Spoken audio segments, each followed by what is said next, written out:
నమ్మకం పెట్టుబడి మోసం రాబడి రూపాయి దాచుకున్న మధ్యతరగతి ఆశలపై కోట్ల రూపాయల స్కామ్ కత్తిపడిందా?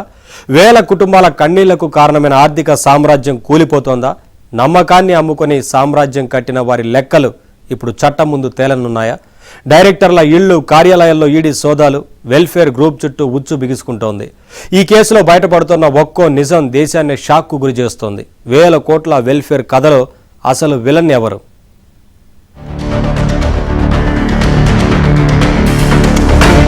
వేల కోట్ల చిట్ ఫండ్ మోసాలకు సంబంధించిన వ్యవహారంలో వైసీపీ మాజీ ఎమ్మెల్యే మల్లా విజయ్ ప్రసాద్ పై ఈడీ కొరడా జల్పించింది. మల్లా నిర్వహిస్తున్న welfare group AP, Telangana, Odisha, Jharkhand, Bihar, పశ్చిమ బెంగాల్ రాష్ట్రాల్లోని డిపాజిట్దారుల నుంచి చిట్టాల రూపంలో 1200 కోట్లు సేకరించి తర్వాత చెల్లింపులు చేయకుండా చేతులెత్తేసింది.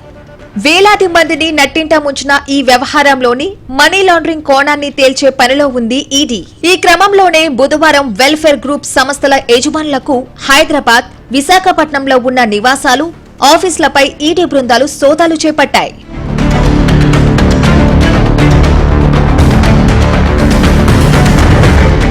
భువనేశ్వర్ నుంచి వచ్చిన ఈడీ బృందం సాయుధులైన సిఆర్పీఎఫ్ జవాన్ల సమక్షంలో విశాఖపట్నంలోని మల్లా విజయ్ ప్రసాద్, ఆయన కుటుంబ సభ్యులు, వెల్ఫేర్ గ్రూపునకు చెందిన ఇతర డైరెక్టర్లు, ముఖ్యుల ఇళ్లు, కార్యాలయాల్లో తనిఖీలు నిర్వహించింది. మల్లా నివాసంలోని కార్లను క్షుణ్ణంగా తనిఖీ చేసింది.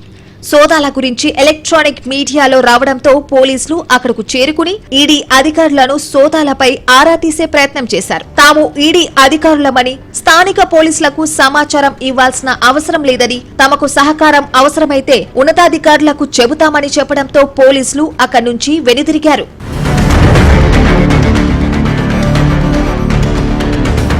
మల్లకు చెందిన వెల్ఫేర్ గ్రూప్ ఆఫ్ కంపెనీ విశాఖతో పాటు రాష్ట్రంలోని పలు ప్రాంతాలు, ఇతర రాష్ట్రాల్లో బ్రాంచీలు ప్రారంభించింది. 2009 నుంచి 2014 వరకు 7 రాష్ట్రాల్లో కార్యకలాపాలు నిర్వహించింది. నెలవారీ డిపాజిట్లు, రియల్ ఎస్టేట్, ఫ్లాట్లు, అధిక వడ్డీ, డబుల్ మనీ పథకాల పేరుతో వేలాది మంది నుంచి డబ్బు సేకరించింది. మల్లా నివాసంలో భారీ ఎత్తున డిజిటల్ ఆధారాలు, ఎలక్ట్రానిక్స్ ఎవిడెన్స్ లను ఈడీ అధికారులు స్వాధీనం చేసుకున్నారు.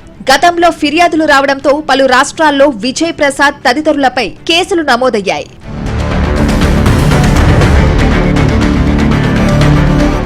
రెండు 2016 ప్రాంతంలో సిబిఐ సైతం వెల్ఫేర్ గ్రూప్ పై 2 వేరువేరు కేసులు నమోదు చేసింది. మరోవైపు వెల్ఫేర్ సంస్థ మోసాలపై కొన్ని రాష్ట్రాల సిఐడి విభాగాలు కూడా దర్యాప్తు జరిపాయి. కొన్నేళ్ల కిందట మల్లా విజయ్ ప్రసాద్ ను జార్ఖండ్ సిఐడి అధికారులు అరెస్ట్ చేశారు. కొన్నాళ్లు జైల్లో ఉండి ఆ తర్వాత ఆయన బయటకు వచ్చారు.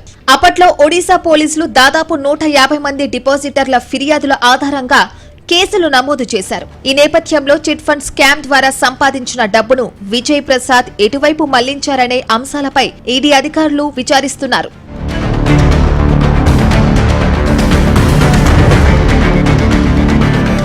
షెల్ కంపెనీల ద్వారా నిధులను మళ్లించారని, భారీగా స్థిరాస్తులను కొనుగోలు చేసి ఉంటారని అనుమానిస్తున్నారు.